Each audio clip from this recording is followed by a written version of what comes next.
Hello, everyone. Thanks for tuning in again to Claudette. So, today I would like to talk about a serious topic, and that's the topic of self care. So, why is self care serious? So, in my life, I realized the importance of self care while I was in grad school. Yes, graduate school. Why then? I don't know. It seems like life happens in grad school for some reason. Like, you get a bit of grace for your undergrad. I mean, stuff happens to some people in undergrad, but what doesn't get you in undergrad will get you in grad school. you know. So in grad school, I enrolled in grad school immediately following undergrad, and throughout my undergraduate education, I worked. Like, I think growing up as a New Yorker, and then my personality, like liking to have some measure of financial independence. I had a job since I could have a job, since I was 14, which I think I mentioned in a previous video. And so while I was in undergrad, I had the opportunity to work various jobs in the sciences. So it was an opportunity for me to learn more about the scientific career path and also to earn some money. So I worked in the lab during the weekdays and sometimes on weekends. Every summer I had a summer internship. It would be in Colorado or in a different state. And then immediately following undergrad, I got into grad school, and I had a sort of scholarship, which is also a type of work cooperative as well. So I worked that summer and then went straight into graduate education. So I didn't realize that I was doing a lot until, I want to say, like, that transition point between undergrad and grad school.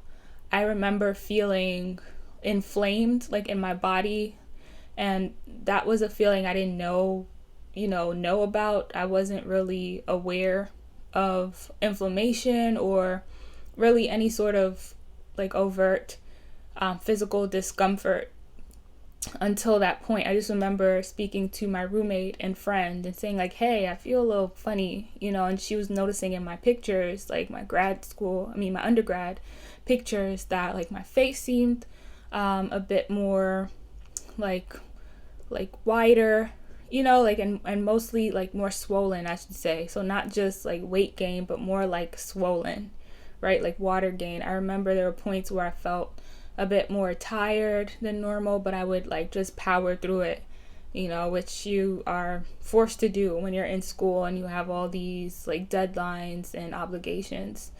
So it hit a point in grad school. While I was there dealing with the transition from undergrad to grad school, I found grad school to be more intense. I didn't really have my close friends with me in my graduate program. I was the only Black woman in the program, and it was a science program. So I felt added pressure to perform or to live up to expectations. I also had like a scholarship, and I had pressure to maintain that, and also, just the pressures from everyone else, like, hey, you probably just got in here off of, affirmative action or whatever, like maybe you're not smart enough, and feeling like I had to combat those thoughts of others. And the thing about, you say, covert racism, is that sometimes it's not verbalized, especially like in the Northeast. Like, there's like a history of that. Like, certain places, like, they don't have to outright tell you they don't like you. It's the way that they could look at you or not speak to you or not look at you. Like, I know New York specifically, they have a thing here where it's like they make you feel invisible, like as a Black person. Like, certain areas, like, historically, like Midtown Manhattan and certain areas, they just have this way of ignoring you, right, as a way of showing like racism. So I felt some of that. I definitely felt that in grad school. There were nice people there too, but it still felt so alienating and isolating. And then, in grad school, the workload is like tripled. what you would get normally in undergrad. So I had like so much pressure to complete all the assignments and the readings and to understand and then get a good grade. And so during the first semester, I definitely struggled with getting like good grades, because also what they don't tell students in school, like a lot of it is up to your professor. Like there's this whole process of learning the language of your professors. Like not every professor is a good teacher, unfortunately, as I've learned, especially in the math and science field. A lot of those professors, while they may be brilliant scientists or engineers or technical persons in their own field, when it comes to teaching students and actually breaking down the material so that people new to the field could understand it, they do not do such a great job at it. So, but there, on the other hand, I don't want to put all the blame on teachers. But there are some great teachers who are excellent at it. But honestly, there's not many. So, a lot of times for myself, I relied on books. And then I could say I was graced to understand some of it. But so during my time in grad school, I struggled, with understanding the language of the professors and,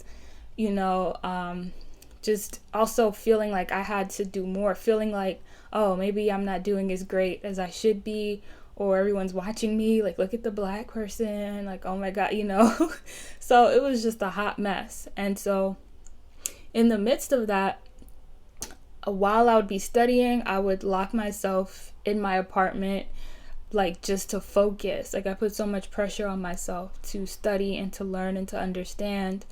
And so, like, I had weekends where I would just be in the apartment studying, and I found at certain points that I wasn't really eating as much. And I didn't realize that until, a couple, like, looking back at it now, honestly, I realized that my eating habits weren't that great at all. And it just got darker and darker, from there.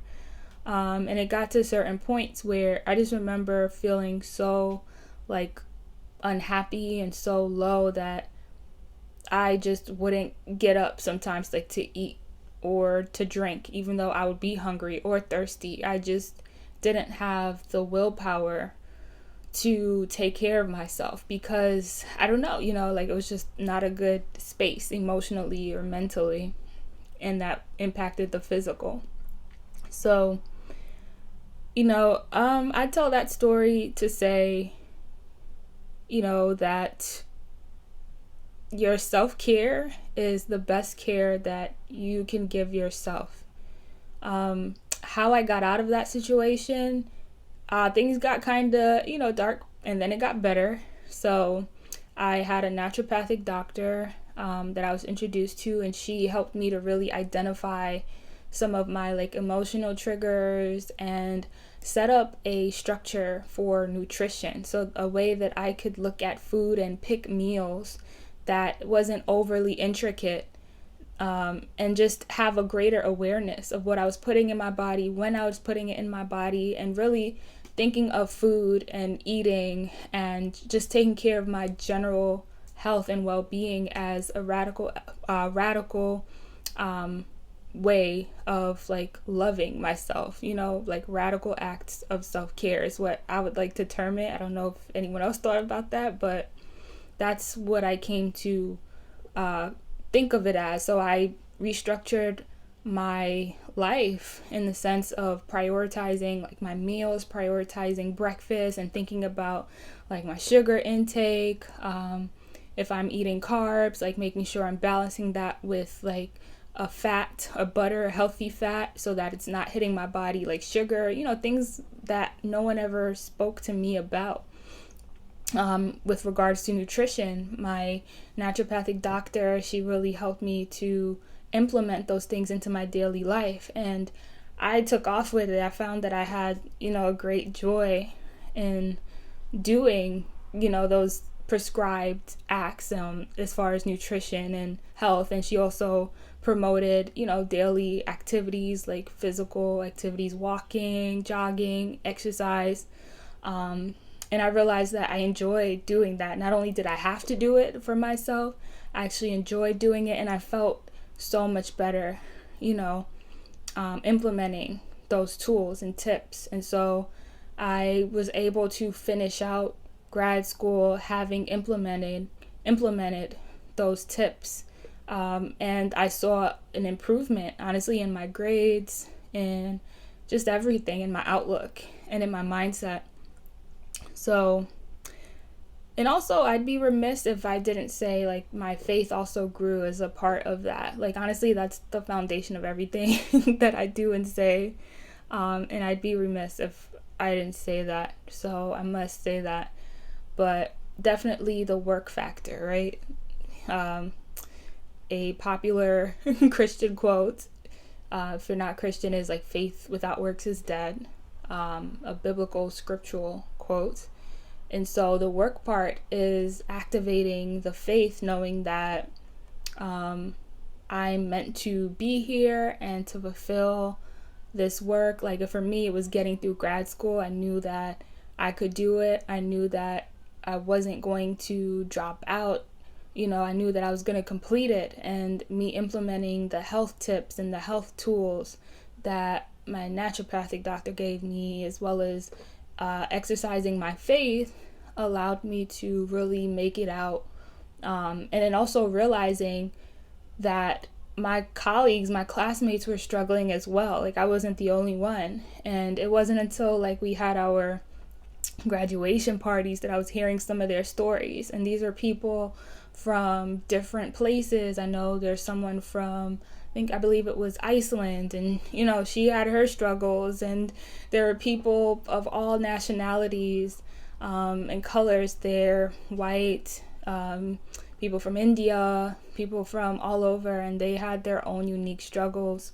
Granted, I would say that there was heightened pressure on certain groups, but not to diminish or take away from the struggles of other people, because I believe that, honestly, like, we're a collective. And if you see one group of persons or one people, regardless of their race, their color, their gender, struggling, like, something is going on, like, that could impact you eventually. So we really should be working to help each other as a global society. So that's just my thing. But yeah, so I tell that story to say that, you have to take care of yourself, whether you're in grad school, in undergrad, maybe you're just working, not in school, maybe you're getting a GED and you're watching this, maybe you're in high school, maybe even junior high, like, things today are rapidly intense. Like, it's way more intense than it was 10 years ago. There's so much going on in the world. There's so much going on, honestly, in some of our families and around us. And I would like to say today that the best thing you can do in order to be impactful, if you have a heart to help others especially, is to first take care of yourself. It doesn't matter how many degrees you get. It doesn't matter how high your grades are in school. It doesn't matter how many times you're promoted or to what level you're promoted. If you're not taking care of yourself, if you're not in good health, physically, spiritually, mentally, emotionally, then none of it is worth it, And I would posit that if you are in bad health in any of those areas, if you're not, at least actively working, because really it's a work in progress for all of those areas. No one is, you may not feel ever like you're 100% in any of those areas, but you should be actively working towards it. Because if you are deficit in any of those areas, like, it's going to spill out into your relationship. It's going to impact your ability to be impactful and to honestly, like, live out your dreams. So think of taking care of yourself as a radical act of self-love, a radical act of self-care, as an act of faith, because I believe that if you're here, then you're not here by yourself. And that is my understanding based off of my own faith. And I invite you, to share in this belief with me. So if you're here, especially after all that we've been through in the past 2 to 3 years now, then, there really is a purpose and a plan for your life. There's more for you. So if you're here, that means that God believes in you too. Whether you believe in God or not, he believes in you, and that's what I truly believe. And so because God believes in you, that means that God has a plan for you, that there's more for you, that you can soar and you can do really amazing things. And the cool part is, like, you get to have a choice. That's the cool part about life, and to me, about faith, right?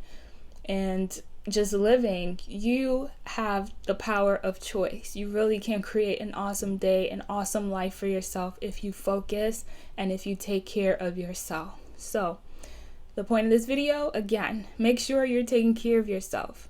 Make sure that you're able to fight for yourself. Make sure that you're able to uphold yourself. Make sure that, you're able to do at least 2 to 3 small acts of self-care, self-nourishment each day.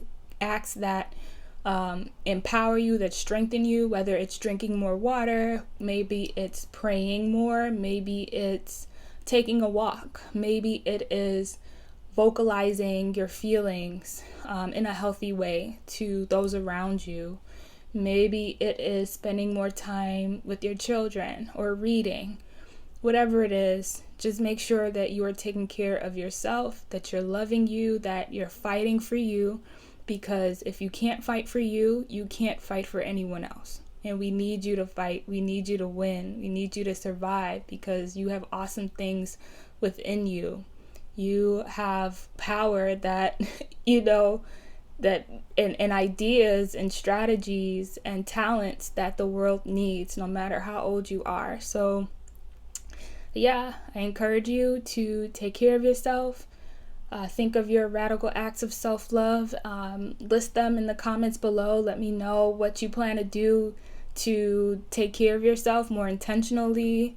And yeah, let me know how it goes for you. So thanks for listening and have a great day. Bye-bye.